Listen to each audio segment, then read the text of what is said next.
हम लोग का टॉपिक अभी क्या चल रहा है? वो लोग से तो देखा है, तो हम लोग का टॉपिक चल रहा है अभी क्या चल रहा है? बहुपद चल रहा है, ये ना चल रहा है। चलो इसके बाद क्या करते हैं, पहले बैक वाले के बाद रिवीजन कर लेते हैं, फिर उसके बाद आगे हम लोग देखेंगे। तो चलो देखते हैं। तो ये बताओ, बहुपद का परिभाषा बताए थे। बहुपद का परिभाषा क्या बताए थे? एक विशेष प्रकार के बीज व्यंजकों के समूह हम लोग क्या बोले थे? बहुपद बोले थे। क्या बोले थे? बहुपद बोले थे, ये ना। तो उसमें बताए थे, जिसे मान लो बोले थे, हम लोग क्या चर्चा किए थे? बीज व्यंजक, है ना था। अब बीज व्यंजक जब चर्चा किए थे, तो बीज व्यंजक में भी देखे थे दो चीज शामिल था। दो चीज क्या क्या था? एक जो पहला था हम लोग का शामिल था, वो क्या था? अचार। दूसरा क्या था हम लोग का? अचार था, ये था।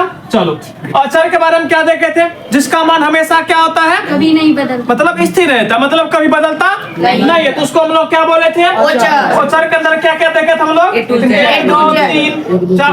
मतलब ये हम लोग कह सकते हैं कि अचार का मतलब अ से क्या? अचार, और अ से क्या देखे थे हम लोग? ये ना था। कौन से अचार? अ से अंक। मतलब अंक वाला जितना भी होएगा वो सारे के सारे क्या कहलाए हम लोग का? अचार। देख लिए थे। उसके बाद फिर क्या देखे थे? चार। चार को हम लोग इंग्लिश में क्या बोले थे? वेरिएबल। ये बोले थे। वेरिएबल करने का मतलब क्या था? जिसका मान हमेशा क्या होता है? बदलते रहता है। इसके अंतर्गत हम लोग क्या देखे थे? एक्स वाई जेड मूल रूप से 3 से 4 चीज देखे थे। और याद रखने के लिए हम लोग क्या रखते हैं? याद रखने के लिए हम लोग क्या समझते हैं? A to Z। ये ना था, यहाँ तक पढ़ लिए थे। उसके बाद फिर क्या देखे थे हम लोग? इससे थोड़ा सा आगे बढ़े थे। क्या देखे थे? कि चर और अचर जो रहता है हमेशा आपस में क्या होता है? एक दूसरे के साथ में गुना में रहता है, ये ना था। तो चर गुना क्या होता है? हमेशा अचर, मतलब पहले अंक वाला आएगा। और आगे चल के हम लोग एक चीज जरूर देखेंगे। क्या देखेंगे? औचर जो है जितना भी, ये औचर आगे चल के किसका रूप ले लेगा? तो याद रखना, ये जो रूप लेगा ये लेगा गुणांक का। अब ये गुणांक क्या होता है तो आगे चल के हम लोग पढ़ेंगे अभी थोड़ा देर बाद। याद रखना, क्या बोले? औचर वाला किसका रूप ले लेगा? गुणांक का। और एक चीज और जो हम लोग देख रहे हैं, क्या देख रहे हैं? चर। चर जो रूप ले लेगा किसका ले लेगा? शून्यक का। याद रखना, किसका रूप ले लेगा? शून्यक का। जिसमें कि शून्यक में देखेंगे क्या क्या देखेंगे? एक अल्फा होगा, दूसरा बीटा होगा, तीसरा गामा। याद रखना, क्या क्या बोले? अल्फा ऐसे भी लिखते हैं। ये जो अल्फा को हम लोग लिख सकते हैं, ऐसे करके भी लिखते हैं। याद रखना, इसको हम लोग क्या बोलते हैं? अल्फा। अगर ऐसे नहीं लिखना हो तो सिंपली हम लोग जनरली क्या लिखते हैं? अल्फा। और इसको क्या बी दे करके बी का पुछड़ी लटका देना है। इसको हम लोग क्या बोलेंगे? बीटा। और गामा जो होता है आर के जैसा होता है, इसे टाइप का, उसको हम लोग क्या बोलते हैं? गामा। याद रखना, ये तुम लोग को फिजिक्स में भी काम आएगा। फिजिक्स में भी तुमको अल्फा बीटा गामा पढ़ना ही पड़ेगा। तुमको बायोलॉजी में भी पढ़ना पड़ेगा। अब सोच रहा बायोलॉजी में अभी नहीं पढ़ना पड़ेगा, हाँ, लेकिन 11th में जाएगा तो पढ़ना पड़ेगा तुम लोग को। 3 प्रकार का स्थान देखेंगे, संसाधन क्या हम लोग बोल सकते हैं उसको, विविधता के बारे में। 3 प्रकार का अल्फा बीटा गामा होगा, तब उसमें भी देखेंगे। उसके बाद फिर आगे चल के तो चलो जब देखेंगे तब देखा जाएगा। तो चलो अभी जो हम लोग का टॉपिक चल रहा था, अभी हम लोग का टॉपिक क्या है? घात के अनुसार बहुपद के प्रकार। वो टॉपिक है ना आज का। बताए थे घात के अनुसार बहुपद के कितने प्रकार होता है? 3। कितना प्रकार होता है? मुख्य रूप से बात करें कितना होता है? 3। पहला जगह हम लोग का क्या आएगा? पहला हम लोग का क्या आ जाएगा? रैखिक बहुपद। ठीक है। दूसरे की बात करें, दूसरा हम लोग का क्या आ जाएगा? याद रखना, क्या आ जाएगा? द्विघात बहुपद हो जाएगा। चलो ठीक है। और तीसरा जो होगा वो हम लोग का क्या आ जाएगा? त्रिघात बहुपद। चलो ठीक है। रैखिक बहुपद को इंग्लिश में हम लोग कहते हैं लीनियर। याद रखना, क्या बोलेंगे? इसको क्या बोलेंगे? डायनोमियल। और ये जो हम लोग का क्या जाएगा? हाँ, ये हम लोग ये याद रखना, द्विघात को हम लोग ट्रायनोमियल बढ़िया क्वाड्रेटिक इक्वेशन यहाँ बोलेंगे। याद रखना, क्या बोलेंगे? कि क्वाड्रेटिक इक्वेशन, इसको हम लोग पॉलिनोमियल, मतलब क्वाड्रेटिक पॉलिनोमियल। याद रखना, इसको क्या बोलेंगे? और त्रिघात को हम लोग क्या बोलेंगे? क्यूबिक। याद रखना, क्या बोलेंगे? Cubic polynomial. ये हम लोग का। चलो तो पहला जो हम लोग का टॉपिक है, पहला हम लोग का क्या है? रैखिक बहुपद। रैखिक बहुपद। तो चलो लिखते चलो साथ में ही। अब रैखिक बहुपद किसको कहते हैं? याद रखना, घात के अनुसार बातें हैं ना। हम लोग बोल सकते हैं इसका परिभाषा, क्या बोल सकते हैं? जिस बहुपद का क्या? याद रखना, जिस बहुपद का अधिकतम घात। याद रखना, क्या बोले? जिस बहुपद का अधिकतम घात केवल कितना हो? 1 हो। याद रखना, क्या बोले? फिर से फिर करो तो, जिस बहुपद का अधिकतम घात केवल कितना हो? 1 हो। तो तो उसे हम लोग क्या कहेंगे रे? रैखिक बहुपद। तो उसे रैखिक बहुपद कहते हैं। क्या कहते हैं उसे? रैखिक बहुपद। रैखिक बहुपद कहते हैं। तो क्लियर हुआ? चलो एक बार रिपीट करो तो रैखिक बहुपद का, रिपीट करो इसको। क्या बोलेंगे? जिस बहुपद का अधिकतम घात केवल कितना हो? एक हो, तो उसको हम लोग क्या बोलते हैं? रैखिक बहुपद। क्या बोलेंगे? चलो क्लियर हो गया, आगे बढ़ते हैं। उसके बाद अगर मान लो इसकी मानक रूप की बात करें तो याद रखना, मानक रूप बोले या इसी को हम लोग क्या बोलते हैं रे? व्यापक रूप। अब सोच रहा है मानक रूप और व्यापक रूप क्या होता है? देखो फर्मा समझ में आता है? फर्मा किसका?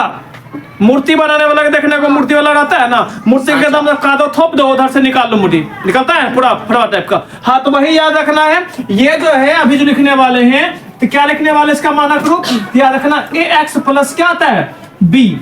और जहां कह रहा है ए का मान कभी भी 0 नहीं होना चाहिए। अगर मान लो 0 आ रहा है तो समझ जाना वो बहुपद है ही नहीं। तो ठीक है, तो वो क्या कहलाएगा? हम लोग बहुपद नहीं कहलाएगा। अब याद रखना, ये जो कहलाएगा ये किसका काम करेगा बोलो तुम लोग का? याद रखना, ये किसका काम करेगा रे? फर्मा का। किसका काम? अब उदाहरण के लिए चलो देख लेते हैं। चलो देखते हैं इसका उदाहरण। उदाहरण देख लो। उदाहरण क्या होता है समझो पहले, फर्मा कैसे होते हैं। अब जैसे मान लो क्या लिखे? एक्स प्लस क्या लिखे? बी।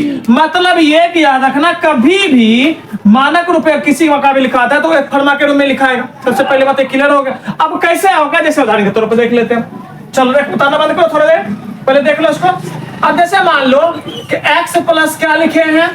4। अब ये बताओ इसका अधिकतम घात कुछ नहीं तो कितना है? 1 है। तो इसलिए हम उसको क्या कहेंगे? रैखिक बहुपद कहेंगे। अगर मान लो इसी का घात का कितना 2 हो जाएगा तब इसको क्या बोलेंगे? अब अगर थोड़ा देर और आगे बढ़ जाए तो अगर मान लो 2x प्लस क्या आ गया? 4। अब ये बताओ यहाँ पे हम लोग फर्मा क्या लिए थे? फर्मा क्या था? ये ना, x प्लस बी। अब ये बताओ एक जगह कहना चाहे तो क्या आ गया? 2। x के जगह पर क्या हुआ? x। और b की जगह पर क्या आ गया? अब ये बताओ यही फर्म मतलब जो था फर्मा था, तरह से हम लोग बोले तो यही व्यापक रूप काम आया। हाँ, इसी आधार पर हम लोग कर लेंगे। तो याद रखना इसका घात अगर याद रखना 1 होगा तो क्वेश्चन आता है ऑब्जेक्टिव में क्या आता है? एक घात वाले बहुपद को हम लोग क्या कहते हैं? रैखिक बहुपद। क्या कहेंगे इसको? या फिर रैखिक बहुपद में अधिकतम घात की संख्या कितना? 1। तो क्लियर हो गया। तो चलो आगे बढ़ते हैं। इसका उदाहरण एक और ले लेते हैं। उदाहरण जैसे मान लो 2x प्लस 2y प्लस मान लो 3z या z etc ले लो। ठीक है, चलो अब थोड़ा सा और आगे बढ़ेंगे तो मानक रूप इसका देख लिए। अब याद रखना अगर बात करें घात की, तो घात की संख्या कितना आएगा? तो याद रखना घात की संख्या कितना होगा? 1 होगा। याद रखना घात की संख्या कितना होगा रे? 1। अब ये बताओ घात की संख्या 1 होगा तो शून्य की संख्या कितना होगा? याद रखना शून्य की संख्या भी कितना आएगा? 1। अब कैसे आएगा 1? तो याद रखना एक चीज हमेशा याद रखना, शून्य की संख्या बराबर क्या होता है? हमेशा घात की संख्या। अगर शून्य की संख्या 1 है तो घात की संख्या कितना होगा? 1। शून्य की संख्या घात संख्या। अगर मान लो घात की संख्या 1 है तो शून्य की संख्या कितना? 1 होगा। तो हम लोग लिख सकते हैं कि शून्य की संख्या कितना आ जाएगा हम लोग का? 1। ध्यान रखना शून्य की संख्या बराबर कितना लिखेंगे रे?